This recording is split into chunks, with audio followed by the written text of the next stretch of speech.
Hello बच्चों, मैं दोबारा प्री वेक्टर एनालिसिस पढ़ाऊंगा। मैं प्रोफेसर आफ्ताब आलम। मैं वेक्टर एनालिसिस को एडिशन ऑफ टू वेक्टर्स ये छूट गया था और हमने इम्पोर्टेंट टर्म्स पढ़ाया था थोड़ा सा। तो इम्पोर्टेंट टर्म्स में टाइप्स ऑफ वेक्टर्स जो लोग कहते हैं और लिखते हैं और किताब में या स्टडी मटेरियल में कोचिंग इंस्टीट्यूट वाले लिखते हैं वो रॉन्ग है। जैसे आपको हमने बताया zero vector, unit vector, collinear vectors, coplanar vectors, concurrent vectors, equal vectors, parallel vectors, antiparallel vectors etcetera. ये सब जो है टाइप्स ऑफ वेक्टर्स नहीं है, they are important terms which are ever used in the study of vector analysis.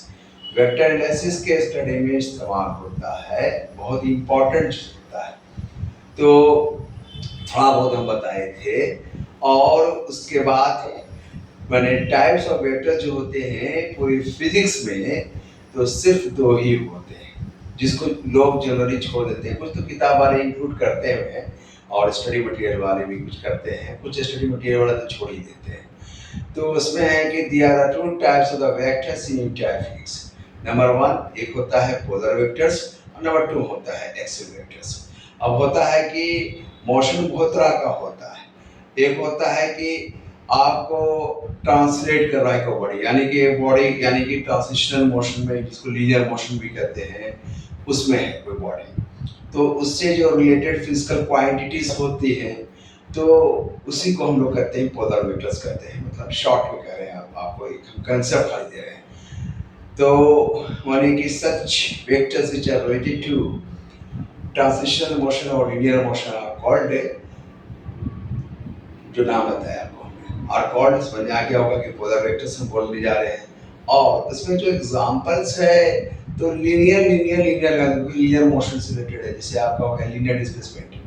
Linear displacement को short में displacement कहते हैं। जैसे आपका हो गया लीनियर वेलोसिटी, तो शॉर्ट में वेलोसिटी कहेंगे, लीनियर एक्सिलेरेशन है तो एक्सिलेरेशन कहेंगे। लीनियर मोमेंटम है, जिसका शॉर्ट में मोमेंटम नाम है, फोर्स का है तो फोर्स ये है, लीनियर फोर्स नहीं लगता है, फोर्स का नाम फोर्स है। और फिर इसके बाद इम्पल्स है, समझ रही है, तो इम्पल्स में लीनियर नहीं लगता है।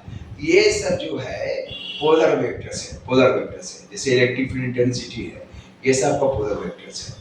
लेकिन एक्सियल वेक्टर्स क्या होता है? एक्सियल वेक्टर्स होता है जैसे मान लीजिए रोटेशनल मोशन है, कोई बॉडी जिसे रोटेट कर रहा है। जैसे आपको गर्मी का मौसम है तो इसमें तो सब लोग के यहाँ पंखा रखा हुआ होगा, चाहे वो गांव हो, देहात हो या शहर हो, बिना पंखा के एसी के रहता नहीं। लेकिन चलिए पंखे तक मौजूद नहीं है। जो पंखा लगा हुआ आपका फैन है वो अपने एक्सिस के अबाउट रोटेट करता है। ये रोटेशनल मोशन का एक एग्जांपल है। तो रोटेशनल मोशन जो हुआ है उससे जो रिलेटेड फिजिकल क्वांटिटीज है, यानी इससे जो रिलेटेड मतलब वेक्टर क्वांटिटीज है, उसका नाम दिया गया एक्सियल वेक्टर्स। क्योंकि सारे एक्सियल वेक्टर्स का डायरेक्शन जो होता है वो along the axis of rotation होता है। इसलिए एक्सियल वेक्टर्स को स्यूडो वेक्टर्स कहते हैं, क्योंकि सभी का डायरेक्शन सेम हो जाता है। मान लेते हैं कि कोई बॉडी रोटेट कर रहा है और उसमें अगर मान लेते हैं कि आपको एंगुलर वेलोसिटी है और मान लेते हैं कि वो नॉन यूनिफॉर्मली रोटेट कर रहा है, तो जाहिर सी बात है कि उसमें आपको एंगुलर एक्सिलेशन भी एग्जिस्ट कर रहा है। और जब ये कर रहा है तो उसमें ये माने जो बॉडी मूव कर रहा है तो उसके मतलब है कि under the action of torque काम कर रहा होगा और फिर under the action of angular momentum काम कर रहा होगा। अब जितना हमने अभी नाम लिया एग्जांपल्स के तौर पे लिया, angular velocity, angular acceleration, angular momentum, torque, ये सब एक्सियल वेक्टर्स है और सभी के डायरेक्शन सेम होंगे, सभी के direction at the same time same होंगे, इसलिए इसका नाम पड़ा स्यूडो वेक्टर्स। पोलर वेक्टर्स की बात नहीं। पोलर वेक्टर्स में मान लेते हैं कोई बॉडी ट्रांसलेट कर रहा है या कर्व्ड पाथ में मूव कर रहा है, समझा कि नहीं, तो उसका क्या है कि उसका आपका लीनियर डिस्प्लेसमेंट जिसको डिस्प्लेसमेंट कहते हैं वो अलग चीज है, तो वेलोसिटी अलग भी हो सकता है, इसका डायरेक्शन अलग हो सकता है, समझा कि नहीं। एक्सिलेशन है तो एक्सिलेशन का भी डायरेक्शन अलग हो सकता है। खास करके कर्वीलिनियर मोशन में एग्जांपल लेंगे तो वो ट्रांजिशनल मोशन का एग्जांपल है। तो पोलर वेक्टर्स में ये मामला नहीं होता है, उसमें सभी का अपना अपना मतलब एक फिक्स्ड और डिफरेंट डायरेक्शंस होते हैं। जबकि वो माने एक्सियल वेक्टर्स में सभी का डायरेक्शन जो होते हैं वो along the axis of rotation होता है, वेदर गोइंग आउटवर्ड और इनवर्ड। तो वो डिपेंड करता है कि किस तरह से रोटेशन है, क्लॉकवाइज में, एंटी प्रोडक्शन में, तो इसी पर डिपेंड करता है। ये सारे चीजें जो हैं तो ये एक्सियल वेक्टर्स है, इसी नाम इसको पढ़ा एक्सियल वेक्टर्स, और पोलर वेक्टर्स को कहा गया ट्रू वेक्टर्स, और एक्सियल वेक्टर्स को कहा गया कौन चीज कहा गया, तो वो स्यूडो वेक्टर्स कहा जाता है। तो ये बहुत सिंपल है, और ये माने दो ही टाइप का वेक्टर्स आपको इंटायर फिजिक्स में एग्जिस्ट करता है। जीरो वेक्टर ये सब पढ़ने के लिए वेक्टर एनालिसिस पढ़ेंगे, वेक्टर का इस्तेमाल होगा, तो जीरो वेक्टर है, यूनिट वेक्टर है, यानी orthogonal tried of unit vectors है, 3D कार्टेशियन वेक्टर्स भी कहते हैं उसको, आई कैप जे के कैप को। तो ये सारे वेक्टर जो होते हैं वो टाइप नहीं होते हैं, ये आपको मतलब सिर्फ इंपॉर्टेंट टर्म्स है जिसका इस्तेमाल बहुत ज़्यादा होता है, वाइडली यूज होता है, ये टाइप्स नहीं, ये क्लियर कर लीजिएगा।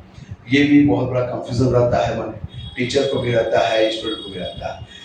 फिर उसके बाद हमने सब कुछ बता दिया था आपको, टेंसर को भी डिफाइन कर चुके हैं, आप देखिएगा, और ये वेक्टर को डिफाइन किया, स्केलर को डिफाइन किया, उससे पहले फिजिकल क्वांटिटी को डिफाइन किया। ये सब चीज़ें आप मेरे वीडियो को बार बार देखते रहिएगा, तो आपको मतलब है कि नॉलेज होगा, और थोड़ा हट का नॉलेज होगा, और रियल नॉलेज होगा, करेक्ट नॉलेज होगा, कंसिस्टेंट नॉलेज होगा आपको फिजिक्स का, लगेगा कि हाँ कुछ महसूस करिएगा, कुछ फिजिक्स अच्छा सीख रहे हैं।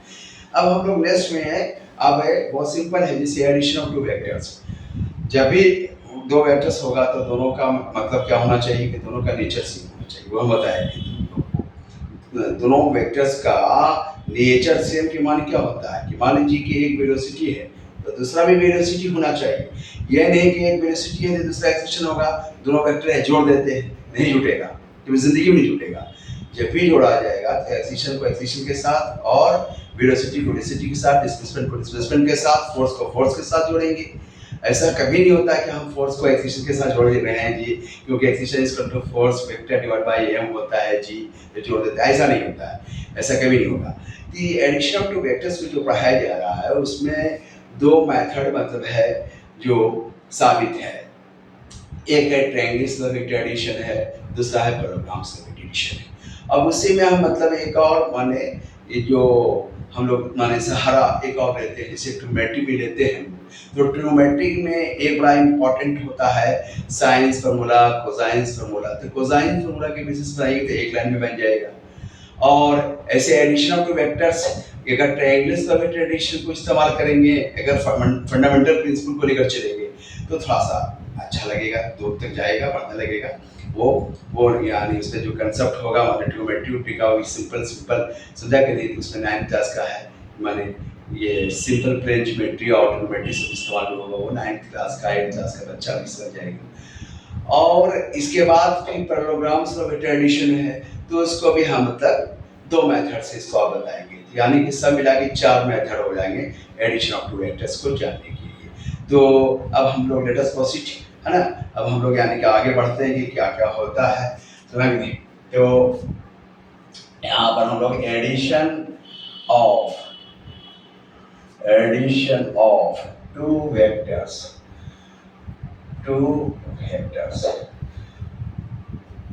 पहले बताते हैं कि ट्रायंगुलर लॉ वेक्टर एडिशन बताते हैं, ट्रायंगुलर लॉ वेक्टर एडिशन पूरा नाम है, शॉर्ट में ट्रायंगुलर लॉ कहते हैं। इसमें आपको जैसे आप माने पहले इनिशियली मानेंगे, लेट फर्स्ट वेक्टर को मान लेते हैं हम लोग क्या, वेक्टर ए मान लेते हैं, और सेकंड वेक्टर को हम लोग क्या मान रहे हैं, सेकंड वेक्टर को हम लोग वेक्टर बी मान लेते हैं, और and angle between vector A and vector B. अब इसका मीनिंग क्या होता है वो लिख देते हैं कि angle between direction of vector A and direction of vector B, ये मालूम होता है angle between direction of vector A and direction of vector B इसका टू मान लीजिए कि थीटा है। अब ये पहले से आप एज्यूम कर लिया कि ये सब चीज है, ये सब चीजें मान लिया। अब हम बताने जा रहे हैं ये फर्स्ट वेक्टर वेक्टर है और सेकंड वेक्टर वेक्टर भी है, ठीक है। दोनों का नेचर क्या है, सेम है। अगर ये वेलोसिटी है तो ये वेलोसिटी होगा, अगर ये डिस्प्लेसमेंट लिया है आपने तो ये भी डिस्प्लेसमेंट होगा, ये एक्सेशन है तो ये भी एक्सेशन होगा, ये फोर्स है ये भी फोर्स होगा। बस समझ आएगा नहीं, ये नेचर सेम का मतलब ये होता है। अब यहाँ पर हम लोग ट्रायंगल्स को में कहते हैं क्या, तो स्टेटमेंट लिखना नहीं है, समझना आसान है। कंसेप्ट क्लियर तो सब कुछ क्लियर। फर्स्ट वेक्टर का हेड सेकंड वेक्टर का टेल को कनेक्ट किया जाता है, जोड़ा जाता है। फर्स्ट वेक्टर का हेड और सेकंड वेक्टर का टेल को जोड़ दिया गया, समझ, दोनों के बीच का एंगल जो है मतलब वो दिया हुआ थीटा है, इस पर थीटा एंगल पर इंक्लाइंड है। और एंगल जब भी बोलते हैं तो angle between the direction of vector A and the direction vector B दिमाग में आना चाहिए। और एक चीज और आना चाहिए, जो geometrical representation of a vector में जो हमने चौथा पॉइंट बताया बड़ा इंपॉर्टेंट है, मोस्ट इंपॉर्टेंट, किताब में लिया था, हमने बताया था the direction of a vector goes to infinity around the same straight line of the vector. एक वेक्टर को रिप्रेजेंट किया जाता है कौन चीज से, किसके द्वारा, स्ट्रेट लाइन के द्वारा। अब स्ट्रेट लाइन के द्वारा जो रिप्रेजेंट किया गया तो मान लेते हैं कि इसका मैग्नीट्यूड कहीं पर स्टॉप कर गया। अब स्टॉप किया, ठीक है, डायरेक्शन आप एरो दिया तो इसका डायरेक्शन जो जा रहा है उसी स्ट्रेट लाइन के लॉन्ग, उसी माने स्ट्रेट लाइन के लॉन्ग अप टू इंफिनिटी तक जाएगा, वो रुकता नहीं है। The direction of vector is never stopped but the magnitude of the vector is stopped, रुक जाता है, वो रुकता है। तो कहने का मतलब है कि जब भी हम लोग मतलब एंगल मेजर करेंगे, angle between vector and vector B, तो वही करेंगे कि angle between the direction of vector and the direction of vector B. अब ये दोनों के बीच का एंगल थीटा आपने लिया। अब इसके बाद हम लोग क्या करेंगे कि फर्स्ट वेक्टर का टेल और सेकंड वेक्टर का हेड को माने जोड़ देंगे। जोड़ेंगे तो ये एक कंप्लीट हो जाएगा, क्या, ट्रायंगल कंप्लीट होगा। ये ट्रायंगल का जो थर्ड साइड हुआ वो क्या हुआ, फर्स्ट वेक्टर का टेल और सेकंड वेक्टर का हेड हुआ। ये ट्रायंगल का जो थर्ड साइड जो ड्रॉ किया ये रिप्रेजेंट करता है किस चीज को, तो resultant of the two given vectors and first vector और second vector, इसके माने रिजल्टेंट के माने vector sum of vector A and vector B, यानी कि the resultant of vector A and vector B, ये हुआ। इसी को हम कहते हैं ट्रायंगल्स ऑफ वेक्टर एडिशन कहते हैं। तो ये बहुत ही सिंपल है। तो जैसे हम लोग करते हैं क्या कि इसे मान लेते हैं कि ये फर्स्ट वेक्टर है आपका, ये फर्स्ट वेक्टर है, इसका टेल ये है, इसका हेड ये है। मान लेते हैं कि दोनों के बीच का एंगल थीटा है, तो ऐसे करके हम लोग दिखा देते हैं। ये आपको मान लेते हैं कि ये वेक्टर बी है आपका, ये वेक्टर बी है, ये वेक्टर बी हो गया। वेक्टर बी का टेल और फर्स्ट वेक्टर आपको वेक्टर ए का हेड को जोड़ दिया गया। And let us complete a triangle by drawing third side of the triangle। ये straight line, this is the straight line। मान लेते हैं हम लोग इसका नाम ओ ए वेक्टर हो गया, ए बी वेक्टर नाम लीजिए, तो ये आपका वेक्टर बी हो गया। और ये आपका जो ओ बी वेक्टर, ये स्ट्रेट लाइन है, खींचने हो गया, ये O B vector equal to क्या हो जाएगा, ये आपका रिजल्टेंट वेक्टर हुआ। ये रिजल्टेंट वेक्टर क्या होगा, फर्स्ट वेक्टर, यानी कि first vector A plus second vector B हो गया। ये रिप्रेजेंट करता है ये चीज को, तो ट्रायंगल का। अब आपको निकालना है और ये बता दीजिए कि ये जो आपका डायरेक्शन है, तो इसको आप ए कैप लिख सकते हैं। ए कैप को बताया कि यूनिट वेक्टर ऑफ वेक्टर ए, या नहीं तो डिफरेंट डायरेक्शन ऑफ वेक्टर ए, एक ही मान हुआ। और ये जो है अप टू कहां जाएगा, गोस टू इंफिनिटी तक जा रहा इसी स्ट्रेट लाइन में। अब ये डायरेक्शन ऑफ वेक्टर ए ये हो गया, डायरेक्शन ऑफ वेक्टर बी ये हो गया, तो दोनों के बीच का ये थीटा दिया जाएगा, इसलिए इस थीटा भी लिया जाता है ट्रायंगल्स लॉ में। ऐसा नहीं कि ये वाला एंगल ले लेंगे, ये कभी नहीं हो सकता है। क्यों, क्योंकि angle between vector A vector B का माने तीसरी बार बता रहे हैं अभी कि angle between the direction of vector A and the direction of vector B होता है, ये माने बता रहा हूं। अब इसका आपको निकालने की जरूरत होगा कि रिजल्टेंट वेक्टर का मैग्नीट्यूड क्या होगा। तो let us draw a perpendicular on OA produced भी कर सकते हैं, यानी तो on vector A. Vector A को प्रोड्यूस क्या करना, वेक्टर ए का डायरेक्शन तो जा रहा है, इसको तो प्रोड्यूस नहीं करना, ऑलरेडी प्रोड्यूस्ड है, जितना तक अप टू इंफिनिटी तक प्रोड्यूस कर सकते हैं। अब ये 90 डिग्री पर इंक्लाइंड है और ये थीटा हो गया। अब ये एंगल भी निकालना, मान लीजिए साथ साथ वेक्टर आर का क्या होगा, रिजल्टेंट वेक्टर का है, मतलब एंगल क्या होगा, एंगल मीन्स क्या होगा, डायरेक्शन निकल जाएगा आपका। तो ये हम लोग अभी निकाल देंगे। अभी हम लोग ये मानते हैं कि यहाँ से फॉर्मूला डाला गया, इसका नाम BC कर दिएगा। अब यहाँ से यहाँ तक को हम लोग कहेंगे कि AC बराबर मान लेते हैं स्मॉल x हो गया, BC बराबर मान लेते हैं यहाँ से यहाँ तक जो है ये y मान लेते हैं। x और y हम नहीं जानते हैं, अब निकालना है। OA जानते हैं कि OA है वेक्टर A का मॉडुलस है, वेक्टर A का मॉडुलस है, और ये आपका जो है AB, तो AB हो गया वेक्टर B का मॉडुलस यानी B है, और यहाँ से यहाँ तक B है, ये जानते हैं आप।